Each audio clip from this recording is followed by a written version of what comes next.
Evo ga. Svašta sam kupila. Svašta fino špricano. Kupila sam naranđe dvije vrste. Na jednoj piše tretirano OPP imazalil. Dakle, to su ove. Na drugima je također pisalo tretirano imazalilom, ortofenilfenolom i tiabendazolom. Pa nisam odoljela, kupila sam i tu drugu vrstu. Evo.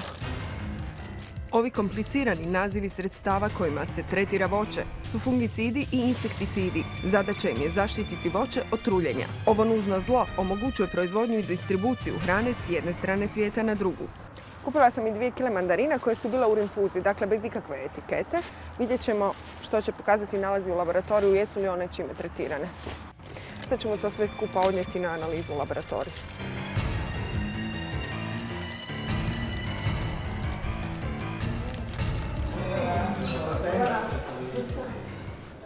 Dobar dan.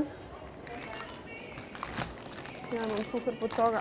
U laboratoriju imaju mogućnost testirati voće ne samo na gore spomenute, već 250 vrsta pesticida ukupno. Znaćemo u detalje koliko čega ima u kojem voću. No da ih ima, nije nikakva tajna, kaže nutricionist. Najtoksičniji i ono što je za nas jako važno, potencijalno karcinogeni su fungicidi, svi, praktički svi. A to su fungicidi koje koristimo u svakodnevnoj zaštiti voća i povrća protiv gnjilenja, dakle protiv truleži, da ne propada. Upravo spominjani imazalil, fungicid je koji se najčešće koristi za prskanje citrusa. Bez njega bi primjerice mandarine iz Maroka teško opstale do naših polica. Naranđe imaju debelu koru, a ako i prođe, neće proći sve, prođe vrlo malo. Što nije slučaj kod mandarina može biti više. Jedan od najčešćih dodataka kolačima koje koristimo zbog fine arome je upravo korica limuna ili naranđe. Upravo u toj kori skrivaju se najčešće pesticidi. Ribanje korice u kolače zaboravite. Bilo ostataka pesticida u plodu ili ne, na kori će ih sigurno biti. Nisu u pitanju samo naranđe i mandarine, nego je u pitanju svo voće i povrće, počev od jagoda. Nezgoda kod jagoda je što su jagode vrlo hrapave površine i pesticidi, odnosno emulzija kojom se prskaju, zaostaje, tako da i nakon pranja gotovo se ne može ništa skinuti. Osim pranja, najbolji način da izbjegnemo konzumaciju otrova zajedno s voćem jest da jednostavno ne jedemo puno voća. Primjerice, jedna naranča na dan garancija je da nećete prekoračiti maksimalno dopuštene količine pesticida ili kraće MDK. Opasno je ono što se stalno uzima, svakodnevno. I tu su, s te točke gledišta su jabuke opasnije, jer jabuke konzumiramo praktički svaki dan. Ja recimo jabuku svaki dan pojedem, 1 do 2. Ja jabuke gulim, debelo gulim i prije toga ih operem sa par kapi deterđenta i računam da sam skinuo preko 50, recimo 70% svih pesticida. Ipak opreza nikad dosta. Dugotrajni učinci pesticida doznaju se tek godinama nakon upotrebe. Za malu djecu može biti potencijalna opasnost i recimo potencijalna opasnost može biti za trudnice jer je poznato da neki od pesticida djeluju vrlo nepovoljno na hormonalnu ravnotežu.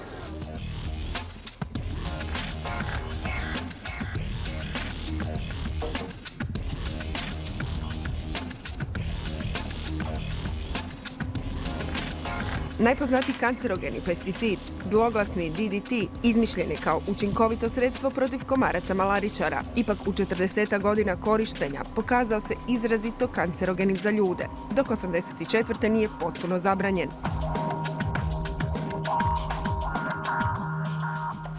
Šešelj se proizvodnjom mandarina bavi 20 godina. Koristi pesticide, ali pametno, kaže. Prska se sredinom 6. mjeseca kada je najviše nametnika. Imamo gotovo u 12 mjeseci jedno prskanje i to negdje u 6. mjesecu, 100 dana prije berbe. Tako da za taj proizvod možemo slobodno kazati da je gotovo ekološki proizvod. Domaće voće ne prelazi velik put i potreba za zaštitom je minimalna. Bitan faktor jest i cijena pesticida, pa se njima ne razbacuju. To je jedna specifičnost uzgoja agruma u dolini Neretve i nije tipična za ostale agromarske regije u cijeloj Europi pa i u svijetu, jer i oni imaju puno blažu klimu i imaju puno više štetočina i prskaju svoje agrume od 5 pa čak do 15 puta. Ipak količina uvezene hrane sve je veća, a praćenja i kontrole sve teže. Dodatno ćete se osigurati ako kupujete naše, domaće voće, barem ako je vjerovati odgovoru Ministarstva poljoprivrede. Na citrusima podrijetlom iz RH nisu nađena prekoračenja MDK vezano uz aktivnu tvar imazalil, ali su utvrđena prekoračenja imazalila u citrusima podrijetlom iz Španjolske, Južnoafričke republike i Italije. Upravo voće s početka naše priče potiče iz europskih zemalja poput Španjolske i Grčke itd. Pogodite koliko vrsta sredstava smo na njima našli. U uzorku limuna nađena su ostatak 3 aktivne tvari i to 2 fungicida i 1 insekticid, dok je u mandarini nađeno ostatak, znači zabilježen 5 aktivnih tvari, od toga su 3 fungicida i 2 insekticida. Spominjanim imazalilom tretirane su sve voćke koje smo donijeli na analizu, i one s deklaracijom i one bez. U mandarinama stranog porijekla koje smo kupili u rinfuzi bez jedne deklaracije nađeno je čak 5 vrsta pesticida. Tiabendazol se koristi, ali imazalil je nekako najučestaliji u Europskoj uniji i kod nas. S tim da je njegova vrijednost znači dosta visoka, maksimalna dopuštena količina. On se koristi znači nakon što se ubere plod prilikom skladištenja. Svi pesticidi na našim uzorcima bili su u granicama dopuštenih količina, koje se uvjeravaju nas u laboratoriju izrazito stroge na razini Europske unije pa i kod nas. No sve to voće je višestruko tretirano i dolazi upravo izvana.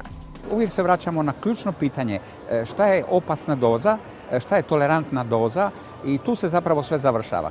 Danas je teško kupiti voće ili povrće koje nije tretirano nekim sredstvom. Pazite što i koliko jedete, to je jedini savjet. Ili ako ste jako osjetljivi, jedino što vam preostaje jest zasaditi vlastiti vrt.